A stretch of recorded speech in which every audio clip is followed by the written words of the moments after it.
Well, good morning to all of you.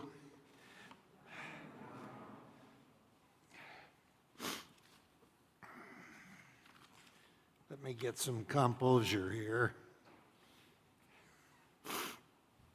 I'm glad that you've come to honor Deborah Ploss Bree, my wife of 63 years, an extremely talented woman who contributed a great deal to society from her youth until this day. Debbie was born in Oakland in 1935. She was raised and educated in Berkeley. She went to the University of California for a couple of years, was a member of Delta Gamma sorority, and after those 2 years, transferred to the University of California at Davis, where she earned a Bachelor of Arts degree. In those years, she spent a lot of time with her family in Santa Cruz in the summer. She worked at Sloan's in San Francisco as a sales lady. She worked at the Lair of the Bear at Pinecrest, which is a UC Berkeley camp. And in general, life was pretty good. She and her best friend performed musically in shows in high school, and she became very proficient in playing the piano. She was active, she was popular, she was friendly, outgoing, and had a great sense of humor. Life was a pleasure. All in all, her world during those years was little different from other girls of her social standing. And then her world changed. She came to Davis. She got a horse. She made new friends with the same interest, and eventually became the rodeo queen at the university's annual Picnic Day celebration. We met in her senior year. We became engaged and married. We made new friends. She learned how to boil water. She was now a different member of a different family from a different society. Her mother and father were part and parcel of the university culture in Berkeley, and now she was part of a family that was involved in ranching and farming in the hot Central Valley of California.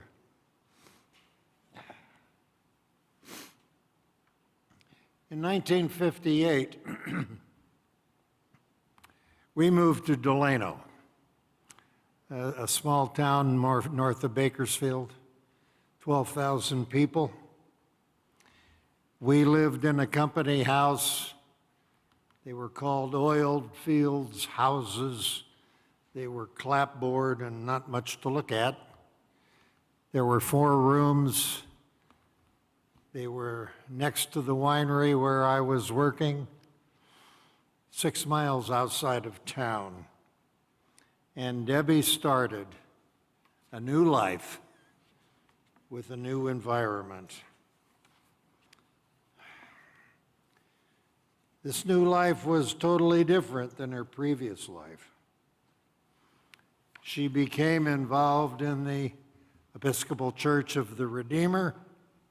She substituted at the organ. She sang in the choir, made new friends, became pregnant, and in 1959 she gave birth to her first child, Gretchen, and in 1960 her second child, John, came along. Her life became full of raising two young children, as well as supporting me in my work. She was an excellent seamstress. She set about making all John and Gretchen's clothing, and that lasted until they got into their high school years. She became an excellent cook. She worked in supporting the family and various community affairs. And in 1963, we left our clapboard abode and we moved into town, into a real house. And Debbie contributed immensely to that new home. She had become extremely proficient in working with stained glass and with needlepoint, and the new house was filled with the results of her work. The children had become involved in various children's activities in town, and of course that meant that Debbie was involved also. And at that point, she and a very close friend started a preschool, which was called Little Folks School. It was immensely successful immediately and is in operation to this day. Debbie had a natural ability as a wonderful hostess, which she used to her advantage as she found herself having to provide that function as she and I advanced in community affairs, church affairs, state and federal related offices. She was constantly busy with her children.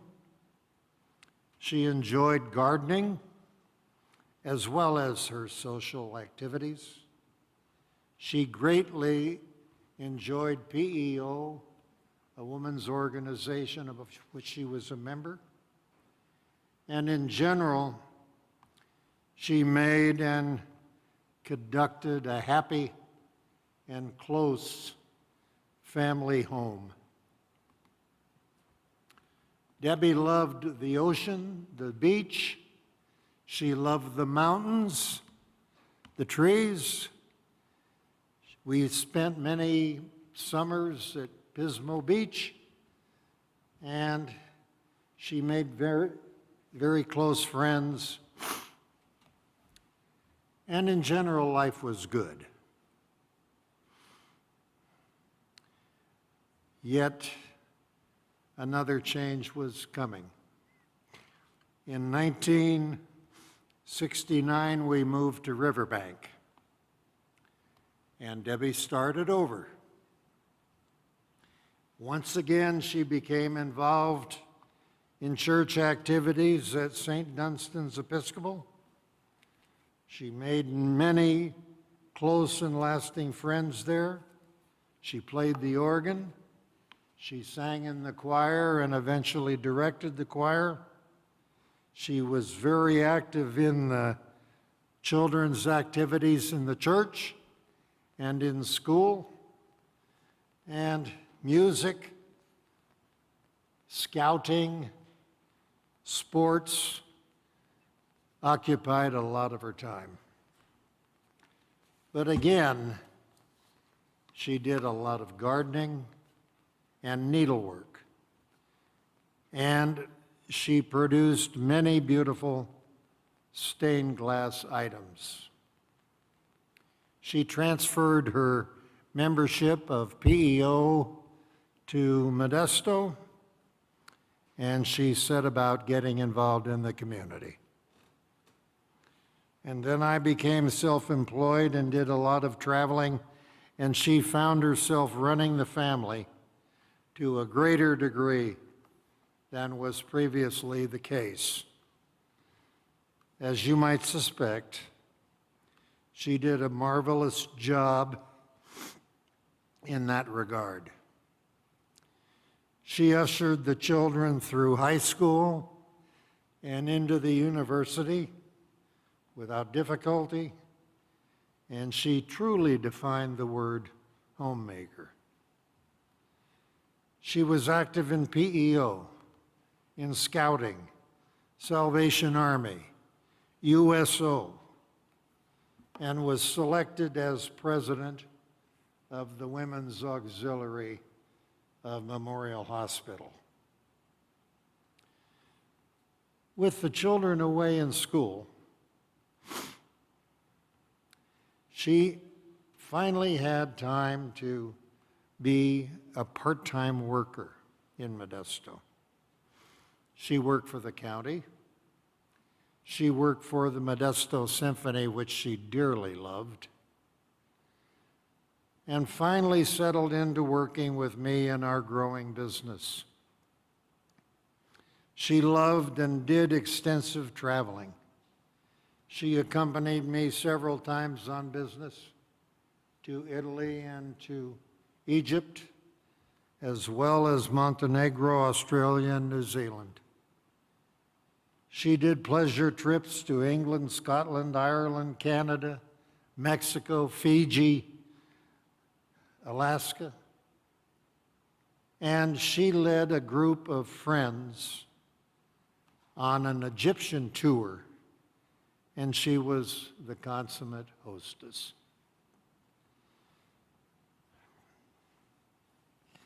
She accomplished earning a pilot's license, about which she was extremely proud. She could and did fly with me on business and pleasure trips and became a very proficient pilot. And she quickly learned the business of selling irrigation, as well as growing grapes and making wine. She developed and ran our tasting room at the winery, and she acquired an above-average wine tasting ability. When I retired, Debbie stayed on in the office and in the tasting room and enjoyed the social aspects of the wine business. Debbie had many friends in Modesto and was very active in entertaining as well as in various clubs and committees in the area. She was known as a wonderful hostess of a New Year's party which we gave for 30 years, and she dearly loved doing things like playing board games and cards, especially canasta. And she was competitive. She also had a mind of her own. I love to tell this story. In the early 70s, she was badgering me continually to take the family to Hawaii on vacation. And I said, "Look, Deb, we're growing a new business. Money is tight. I can't do that." So, okay. So one evening, John and Gretchen and I came to the dinner table, and Debbie came up to the table and said to us, "I'm going to Hawaii. If any of you want to come, you're welcome."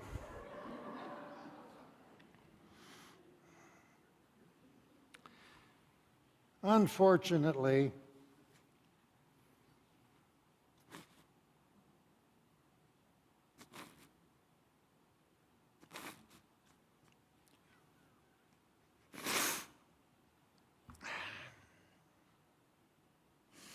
Unfortunately, Debbie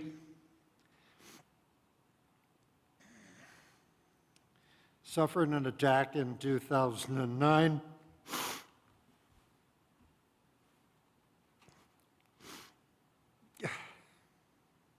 She lay in a coma for 7 days. God tested her, and she responded. Her priest and doctor both called her the miracle woman, as she unexpectedly recovered to live another day. However, the attack had an effect on her for the rest of her life.